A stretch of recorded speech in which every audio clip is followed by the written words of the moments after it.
My name is Clara Harrington. I am 43 years old. On the 14th of March, at a catered dinner inside the Eastgate Ballroom of the Charlotte Meridian Hotel, my husband of 18 years stood in the center of a room containing 112 of his most important clients, pointed at me across a white linen tablecloth, and said, in a voice loud enough for the adjacent tables to hear, "She doesn't belong here." She never did. He was smiling when he said it. Natalie Voss was on his arm, 24 years old, in a champagne-colored dress, laughing along as though she had been rehearsing that laugh for months, as though she had been waiting for exactly this stage to perform it. The room went quiet, the way a room goes quiet when something irreversible has just been said out loud. I did not flinch. I did not look away from him. I put both hands flat on the tablecloth in front of me, and I looked at Derek Harrington the way you look at someone whose name you are about to sign on a document that will change everything. I sat perfectly still, and I let him have his moment, because I already knew something he did not. What they didn't know, what not a single person in that ballroom knew except my attorney, my accountant, and the company's CFO, who was standing quietly at a podium at the front of the room, was that 22 days earlier, at 3:17 in the afternoon, I had completed the legal transfer of 100% of Harrington and Mercer Consulting into a holding company that belonged entirely to me. The building we were sitting in, the centerpiece on every table, the catering invoice in the event coordinator's folder, the business cards in every pocket in that room, all of it was mine. This is that story. To understand how we arrived at that table, you have to go back nearly 2 decades. You have to go back to a summer apartment in Raleigh, North Carolina, to the year 2004, when Derek and I were 25 and 23 years old and eating takeout on the floor because we had not yet bought furniture. Derek had just landed his first consulting client, a small regional hardware chain looking for a brand refresh, and I had a marketing degree from the University of North Carolina at Chapel Hill. 3 years of campaign management experience from an internship that turned into a full-time role, and enough ambition for both of us combined. We built Harrington and Mercer Consulting on a shared laptop, a rented mailbox address, and the kind of belief in each other that feels, at 23, like it can outlast anything. Derek Marcus Harrington. At 25, he was 6'2", broad-shouldered, effortlessly charming in the way of men who have always been the most interesting person in whatever room they entered. He had a gift for clients, a natural ability to make people feel important, attended to, heard. He could sit across from the CFO of a regional bank and inside 45 minutes have that person convinced that Derek was the one person in the industry who truly understood their particular challenge. It was a real talent. I recognized it clearly and I did not resent it. What Derek was not, what he had never been, not in 2004 and not 18 years later, was a builder. He was not someone who understood the architecture of a business, the financial modeling, the vendor contract negotiations, the project management systems, the client services frameworks, the operational infrastructure that makes a company capable of actually delivering what it promises. None of that was Derek. That was me. I built the interior of Harrington and Mercer the way you build a clock, part by part, mechanism by mechanism, each piece designed to turn the next one cleanly, quietly, without any drama at all. Raymond Mercer entered the picture in 2006. Raymond was 51 at the time, a former vice president at a mid-size regional advertising firm who had spent 3 decades watching other people own things he helped build and had decided he was finished with that particular arrangement. He put $180,000 into Harrington and Mercer for a 30% ownership stake. Derek held 40%. I held 30%. We signed those documents in a Charlotte notary's office on the 22nd of August 2006 at just after 2 in the afternoon. I remember the pen, one of those cheap silver ballpoints that offices keep beside the register, the kind that catches a little when you sign. It scratched across my name. I still have the copy of every document I signed that day and every document I signed in the years that followed. Old habit, quiet habit, the kind of habit that turns out to matter more than you ever imagined when you started keeping it. Between 2006 and 2012, Harrington and Mercer grew the way you hope a company will when you are young enough to still believe in clean trajectories. We moved the business to Charlotte, we brought on staff, we expanded the client base. By 2012, we had 14 full-time employees, an annual revenue of $2.3 million, and a roster of clients that included 2 regional banks, a healthcare network, a mid-size regional grocery chain, and a cluster of smaller local businesses that I had personally acquired through a referral network I had built over 3 years of weekend networking events that Derek regularly declined to attend because he preferred to take his clients to Charlotte Knights games instead. I want you to understand what that referral network cost me in time. It was Tuesday evenings after the kids were in bed. It was Saturday mornings while Derek slept in. It was birthday cards sent to clients on the correct dates because I kept a spreadsheet and handwritten thank you notes on cardstock I bought with my own money, and the particular kind of professional warmth that is not natural charisma, but the result of consistent, attentive labor. All of it, the revenue, the retention rate, the operational reliability that allowed Derek to make promises in client meetings without worrying about whether the company could deliver them, rested on the infrastructure I had spent 8 years building with quiet, consistent, unglamorous effort.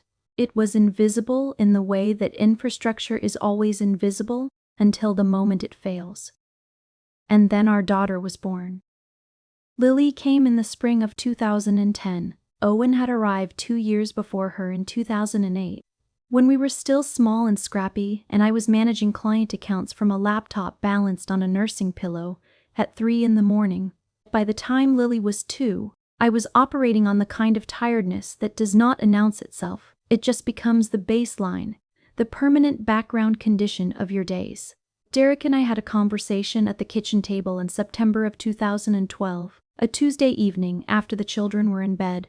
Derek said the company had grown to the point where the back office work I had always handled was now being covered by department heads we were paying specifically for that function. He said it made more sense, both for the company and for our family, if I stepped back from active operations and focused on the children. He said it gently. He said it in the tone of someone who has decided something and is presenting it as a mutual conclusion. He said, "The kids need you here more than the office does right now." I did not argue. Owen was 4. Lily was 2. I was tired in a way I did not have words for. I stepped back. I stopped attending the weekly leadership meetings. I stopped being copied on contract negotiations.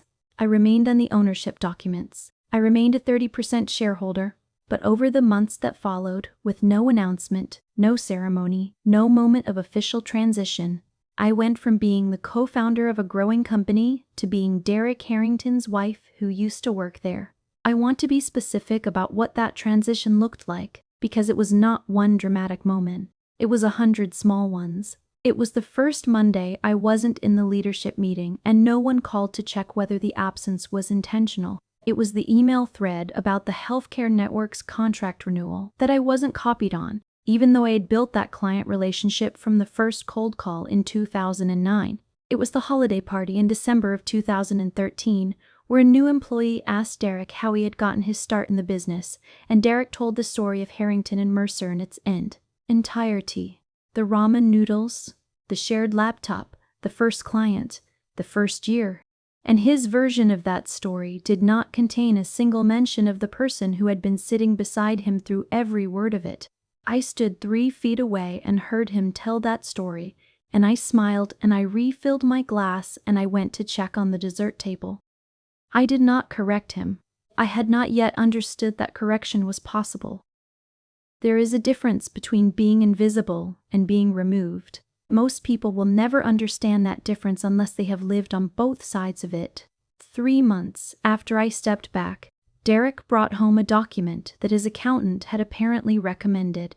He called it a shareholder restructuring agreement. He explained it between bites of dinner, in the tone he used when explaining something administrative and slightly tedious to the children. He said it was a formality, that for tax simplification purposes and investor clarity, it made sense for married co-founders to consolidate their shares during a growth phase. He slid the papers across the table and held out a pen. The same cheap silver ballpoint from the notary's office, I sometimes think, though that is not possible. I signed the restructuring agreement on the 3rd of December, 2012, at approximately 8:45 in the evening, at my own kitchen table, with my children sleeping upstairs. My 30% stake transferred to Derek, bringing his total to 70%. Raymond remained at 30%. I signed because I trusted my husband. I signed because I was tired. I signed because it did not occur to me, at 31 years old, with 2 sleeping children and 18 years of marriage still ahead of me, that I was handing away the only thing I had ever built entirely with my own intelligence and labor. What Derek did not know, what it would never have occurred to him to consider, because he had not once in our marriage looked carefully at a document I produced, unless it was a budget summary he needed for a client meeting, was that I had photocopied every founding document, every operating agreement, every ownership amendment, every filing from the North Carolina Secretary of State's office going back to 2004. They sat in a manila envelope in the bottom drawer of the filing cabinet in the home office, behind a folder labeled tax returns. I do not know what instinct drove me to keep them. Some quiet watchfulness. Some part of me that had always paid attention in rooms where other people assumed I wasn't listening.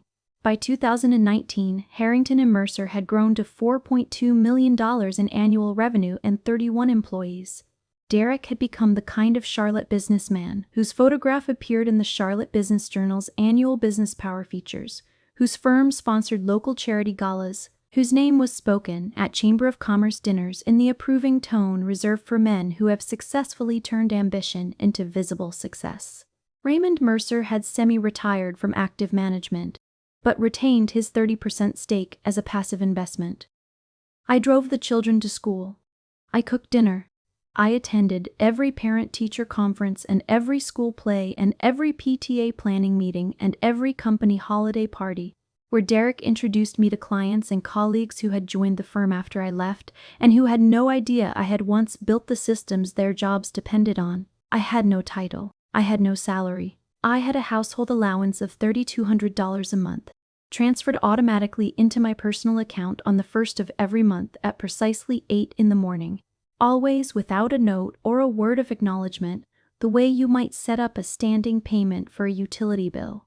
I want to tell you about 2 specific moments before we reach the crisis, because I think they matter more than the affair itself, more than the phone message, more than the divorce papers, more than the night he called me worthless.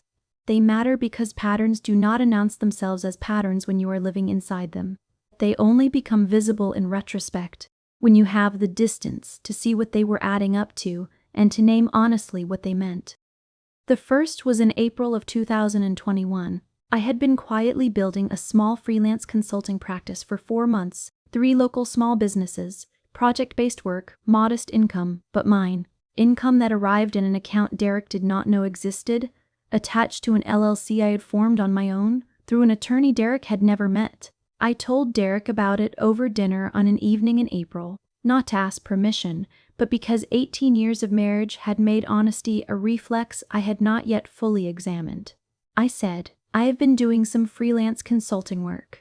I'm building something on the side. He looked up from his phone. He held my gaze for 3 seconds, and then he said, "You're a little old to be playing startup, don't you think?" Then he looked back at his phone. I did not respond. I thought about those 3 seconds for a long time. The second moment was in November of 2022. Harrington and Mercer's annual Thanksgiving dinner, a catered event at the Charlotte office, 40 employees plus leadership. Derek sat at the head of the table. I sat at the far end between a project analyst I had never met and a marketing coordinator who spent the dinner scrolling her phone. At the dessert course, Derek stood to give a toast. He named 7 people who had made the company's record-breaking year possible. He looked down that long table, past my face, the way you look past a piece of furniture you have stopped registering as furniture. He did not say my name. I raised my glass with everyone else. I smiled. I said nothing. I counted the days between that dinner and the gala. That was 342 days before March 14th. The breaking point was not a single explosion. It was a phone screen lighting up on a nightstand. On the 6th of February, 2023, at 6 minutes past 9 in the evening, I was folding laundry in the bedroom when Derek's phone lit up on the nightstand beside the lamp. He was in the shower. The phone locked before I could read more than the preview, but the preview was enough.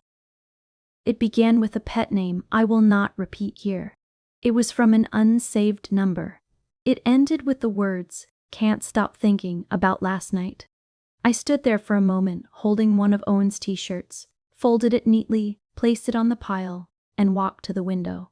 I looked at the neighborhood street lights for what felt like a long time. I understood, the way you understand something you have actually known for months but have been storing somewhere outside your direct line of sight, exactly what was happening and exactly how long it had probably been happening. I did not confront Derek that night. I did not cry. I did not scream. I sat on the edge of the bed when he came out of the bathroom, and I said goodnight, and I turned off my lamp, and I lay in the dark for a long time. I listened to him fall asleep. That particular, familiar rhythm of breathing I had been listening to for 18 years. And I thought about what I actually knew and what I was choosing to do with it. Here is the thing about discovering a betrayal. The first emotion is rarely what you expect it to be.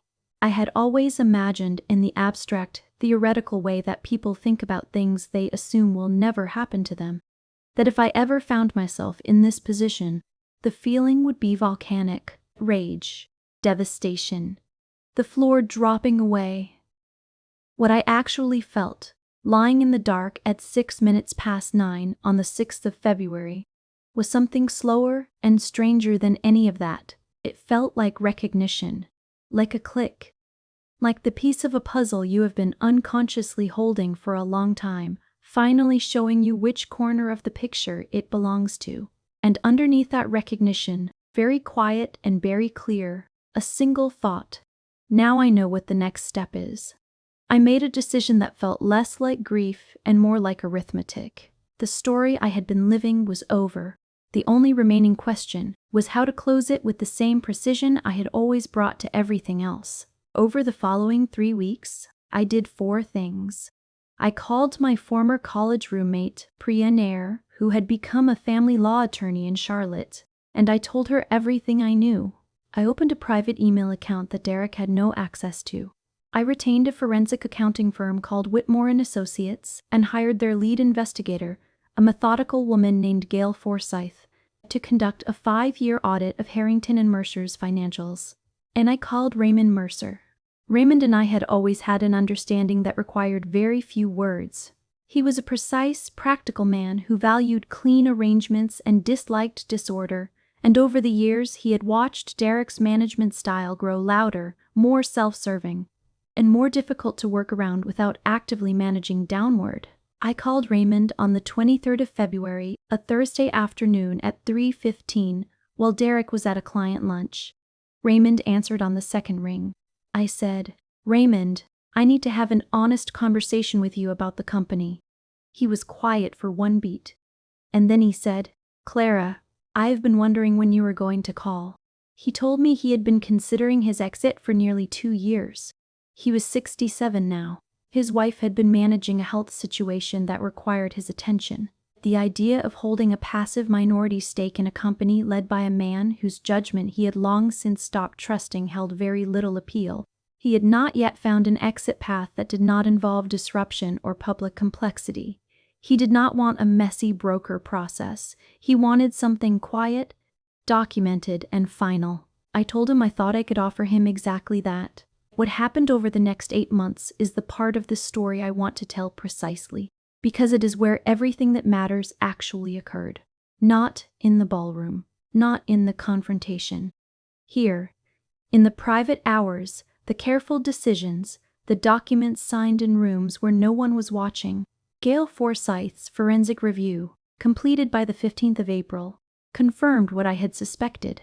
Over a minimum of 3 years, Derek had been misclassifying personal expenses as business expenses in a pattern that was disciplined enough to stay below audit thresholds but significant enough to add up to $214,000 in conservative total, a luxury watch purchase logged as client gifts, 2 international trips logged as business development, one of which I had not been on and had not known about, and a recurring monthly hotel charge that Gale flagged within the first hour of reviewing the account statements. None of this constituted criminal conduct on its own, but in an asset division proceeding, in a forced buyout petition, in a business valuation dispute, the documentation was significant and it was clean.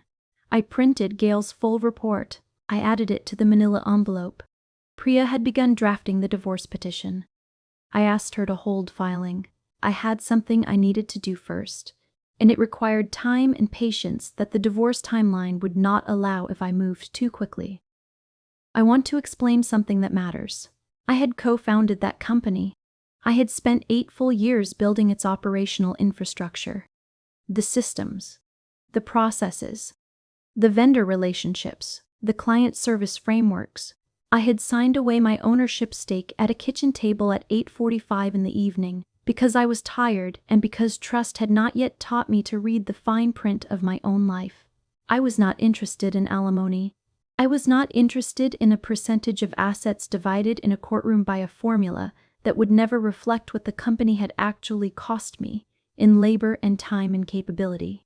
I wanted what was mine, obtained through the same mechanisms I had always used: documentation, precision, and patience. Through Priya, I was connected to a Charlotte-based private equity and small business acquisition attorney named Howard Chang, whose practice specialized in mid-market business acquisitions and minority stake transfers. I sat in Howard's office on a Monday in mid-March at 2 in the afternoon and told him exactly what I wanted. He leaned back in his chair and looked at me for a moment and said it was achievable, but would require 2 things from me: capital and discipline. I told him I had both. Over the 3 years of my quiet freelance practice, I had accumulated $87,000 in a personal account Derek did not know existed. It was not sufficient capital on its own, but it was a foundation. Howard helped me structure a limited liability company, which we named Heron Capital Partners LLC, registered with the North Carolina Secretary of State on the 3rd of May, at 2:40 in the afternoon. The stated purpose of Heron Capital was a single acquisition: Raymond Mercer's 30% stake in Harrington and Mercer Consulting. Raymond and I had already discussed terms privately. Based on the company's current valuation and Raymond's desire for a clean, non-disruptive exit, we settled on $1.15 million for his full 30% stake, a figure his own independent advisor confirmed was fair and defensible. To fund the acquisition, Howard helped me secure a small business acquisition loan of $1.1 million from a Charlotte community bank whose lending officer had known Priya for years. My $87,000 in personal savings covered the remainder plus legal fees. The loan was approved on the 19th of June, on a Tuesday morning at just past 11. I remember sitting in my car in the bank's parking lot after the call and looking out the windshield at nothing in particular for approximately 3 minutes. Not celebrating, just absorbing the fact that it was real. The acquisition of Raymond's 30% stake closed on the 4th of August at 4:30 in the afternoon in Howard Chang's conference room on the 17th floor of a building on South Tryon Street in downtown Charlotte. Raymond signed his transfer documents. I signed as managing member of Heron Capital Partners LLC. Howard notarized. Raymond shook my hand and held it a moment longer than a standard handshake and said, "Take care of it." I told him I would. Heron Capital Partners LLC now held 30% of Harrington and Mercer Consulting. But I was not finished. If you are still watching this story, if something in what I have told you is landing somewhere familiar, somewhere close to your own life, drop a comment right now and tell me what you are building quietly while someone around you acts like you have nothing left to build. I want to read every one of those comments, and if this channel is reaching something you have needed, please subscribe to Revenge Chronicles. Every story here is built on the same principle. The loudest comebacks happen in silence, in signed documents, in early morning hours, in rooms where no one is watching. Derek's 70% majority stake was a more complex problem. He would not sell voluntarily. That was not a question. But I did not need him to choose to sell. I needed a legal mechanism, and the founding documents I had been keeping in a manila envelope for 11 years contained exactly one. The original Harrington and Mercer operating agreement, the document signed in 2004 with the cheap silver ballpoint that scratched, contained a clause in Section 8, Paragraph 4, addressing involuntary dissolution or forced buyout in the event of documented financial misconduct by a majority shareholder. It was a standard clause inserted by the notary's template. Neither Derek nor I had thought about it since the day it was signed, but it was there, it was legally binding, and Gail Forsythe's forensic report constituted precisely the documented financial misconduct the clause was designed to address. Howard filed the legal petition on the 29th of August. Derek received service of process 2 days later, on the 31st of August, at 12:55 in the afternoon at his office on Fairview Road. I know because I was parked 2 blocks away in my car when Priya called to confirm. I was eating a ham and cheese sandwich. I was listening to a public radio program about migratory birds. I did not celebrate, I simply drove home. Derek called me 17 times in the 4 hours that followed. I did not answer once. He arrived home at 6:45 that evening and walked through the door in a state I had never seen before, his face tight, his voice climbing fast. He threw his keys on the kitchen counter and said, "What is Heron Capital? Who is Howard Chang? What have you done?" I said, "You should speak with your attorney." He said he didn't need an attorney. He said he needed an explanation from his wife. I said, "I'll be staying at Priya's until the legal matter resolves. My attorney will be in touch." He looked at me across the kitchen counter for a long moment, and in that moment I could see something shifting on his face. Not just anger, but genuine confusion. The look of a man encountering a version of a person he thought he understood completely, and finding that none of his maps apply. Then he said it. He said, "You know what your problem has always been, Clara. You are completely worthless without me. Everything you have, every single thing you are standing in right now, came from what I built." I did not answer him. I walked to the bedroom. I picked up the bag I had packed 3 days earlier. I walked out the door. Derek hired a corporate attorney named Bill Sutherland, reputable, experienced, expensive. Sutherland apparently told him quickly and directly that the forced buyout petition had legitimate legal standing. The negotiation lasted 6 weeks and involved 3 separate failed attempts by Derek's side to have Gail's forensic documentation discredited. Each time, the findings held. On the 9th of October, at a mediation session that lasted 4 hours and 20 minutes, Derek agreed to the forced buyout of his 70% stake at a court-supervised fair market valuation of $2.89 million. I paid him $289 million. The funding came from a second acquisition loan from a private business lending group Howard had worked with before, and from a partial interest agreement with a silent co-investor who contributed $900,000 in exchange for an 11% non-voting stake in Heron Capital. The total debt I assumed was substantial. I will not minimize that, but every dollar was secured against assets I knew intimately, client relationships I had personally built, systems I had personally designed, a company I understood better than anyone alive because I had been inside it since the day it was nothing. The final transfer of Derek's 70% stake to Heron Capital closed on the 22nd of October at 3 in the afternoon in Howard's conference room. Different documents this time. Same floor, same building, same table. At 3:17 in the afternoon on the 22nd of October, Clara Harrington, through Heron Capital Partners LLC, became the 100% owner of Harrington and Mercer Consulting. Derek served me with divorce papers 3 days later, on the 25th.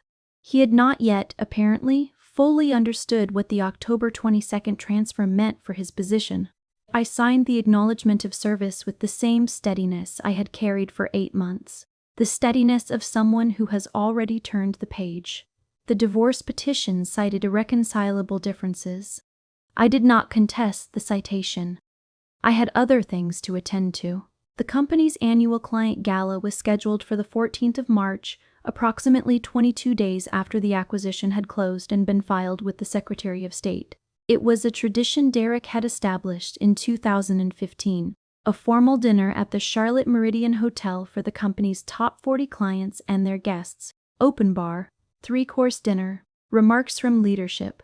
The kind of event designed to make clients feel that they are invested in something durable and well-managed. 112 people total, 112 witnesses. I was invited, not as Derek's estranged wife, as the new principal owner of the company, per a notification that the company's CFO, Marcus Webb, had sent to the event planning team 6 days before the gala on the 8th of March. Marcus had called me directly at 10:15 that morning, speaking in the careful, professionally neutral tone of a man trying to manage an unusual situation with maximum dignity. He said, "Mrs. Harrington, I want to confirm your attendance preferences. As the company's new majority owner, you are of course expected to be present, and I can arrange a brief address if you'd like." I told him I would be there. I told him I did not need a speaking slot. I told him I preferred to let the evening proceed as it had been planned. There was a pause and Marcus Webb said, "Understood." I appreciated his discretion. I arrived at the Charlotte Meridian Hotel at 7:30 in the evening. Navy silk dress, bought specifically for that night. Hair down. My grandmother's pearl earrings, which she had told me once you wear on the days that matter. I was seated at a center table between Gerald Briggs, a senior partner from one of the banking clients I had personally brought into the firm in 2009, and Teresa Okafor, the marketing director of the healthcare network who had been my direct contact when I managed their first campaign architecture in 2011. Both of them knew my history with the company. Neither of them said a word about it when I sat down, but the way they greeted me, with warmth, with weight, told me they understood why I was there.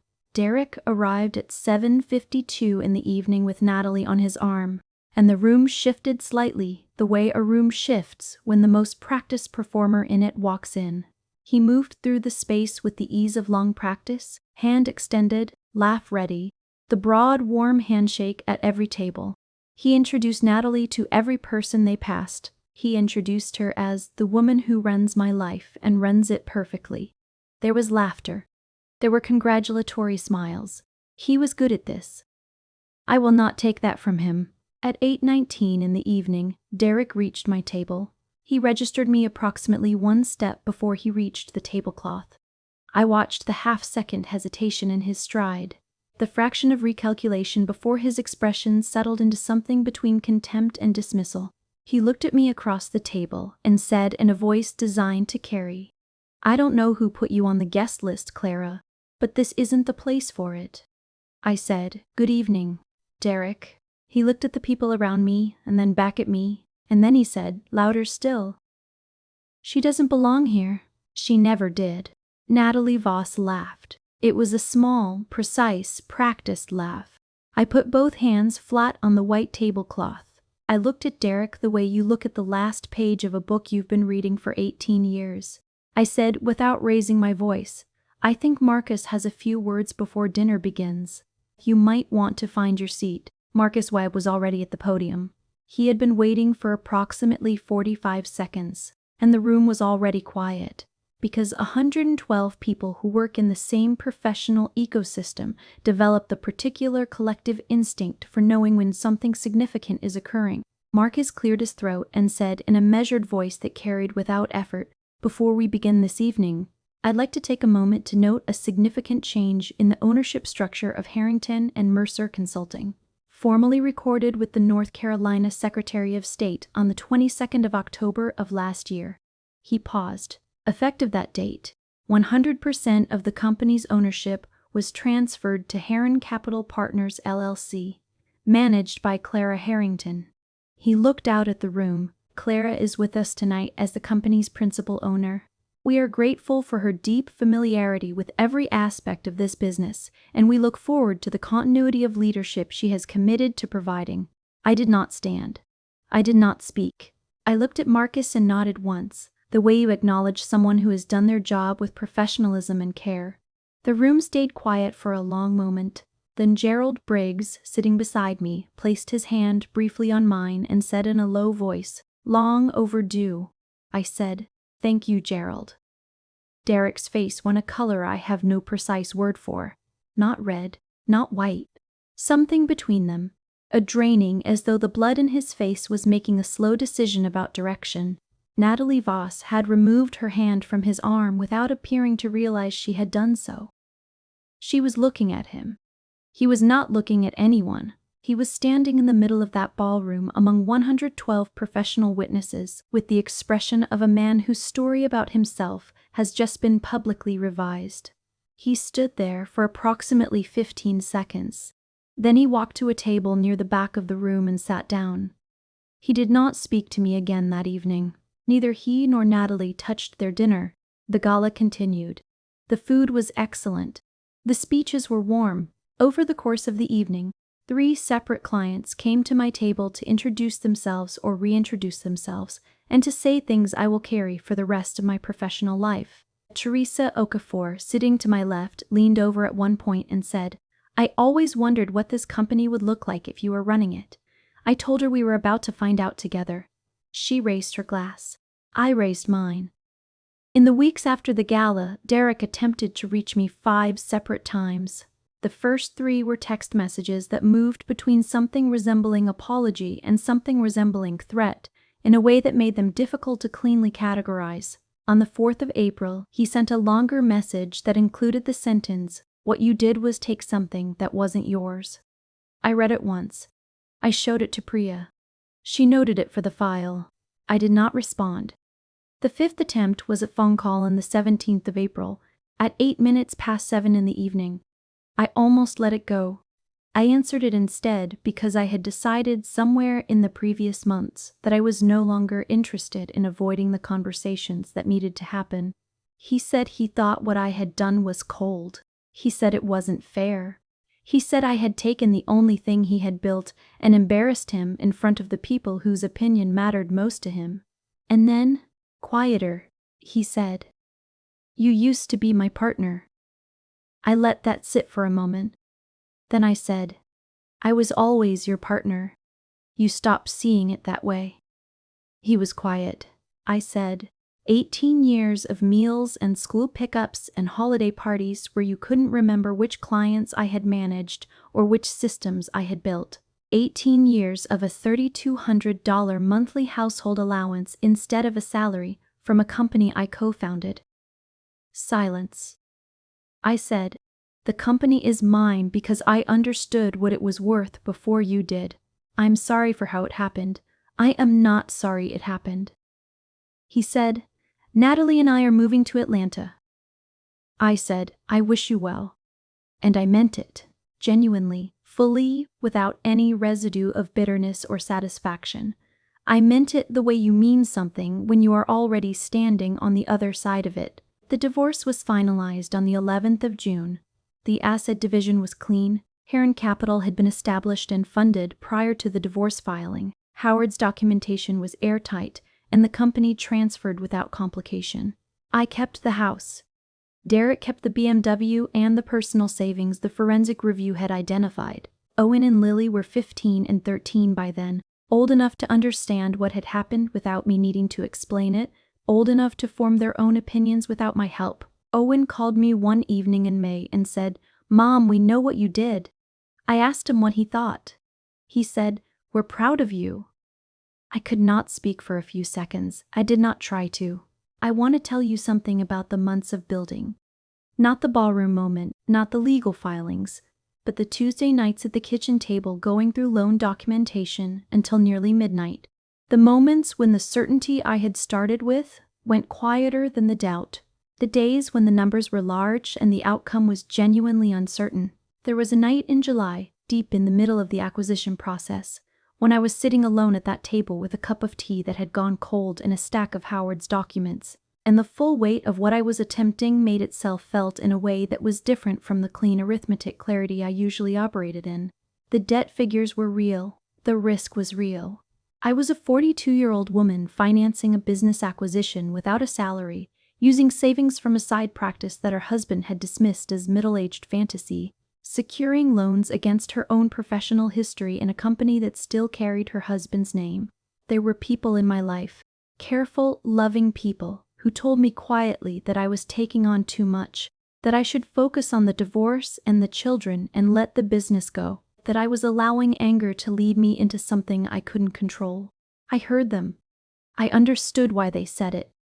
And then I went back to the documents, because here is what they could not see from the outside. I was not angry. Anger is heat. Anger is reactive. What I was operating from was something colder and more durable than anger. I was operating from knowledge. I knew that company. I knew its clients by name and history and preference. I knew which vendor contracts were underperforming and why. I knew which department heads were capable of growth and which ones had been protected by Derek's favoritism. I knew the company's actual earning potential, the version of it that existed when the operational systems ran properly, when leadership made decisions based on data rather than ego. And I knew that the gap between that potential and its current performance was not a market problem. It was a management problem, a problem I was uniquely qualified to address because I had spent 8 years building the infrastructure it needed and 10 years watching it erode. I thought about the woman who had signed her name at the same table 11 years earlier with a cheap silver ballpoint because she was tired and she trusted the person across from her and she had not yet learned to read the fine print of her own life. I sat with that for a long time. And then I thought, the only difference between that woman and this one is that this one stopped accepting someone else's story about what she was worth. That is the whole lesson. It is the only thing I would say to you if you are sitting in the life I was sitting in 2 years ago, in a story that was shaped more by someone else's certainty about your limitations than by your own knowledge of your capabilities. The voice that tells you that you are worthless without the person holding the title. That you are too old to build something. That your patience is passivity and your stillness means you have nothing to say. That voice is not data. It is not a verdict. It is just noise produced by someone who requires your smallness in order to feel large. It has never been the truth about you. It was never the truth about me. I renamed the company 3 months after the acquisition closed. It is now called Meridian Strategy Group.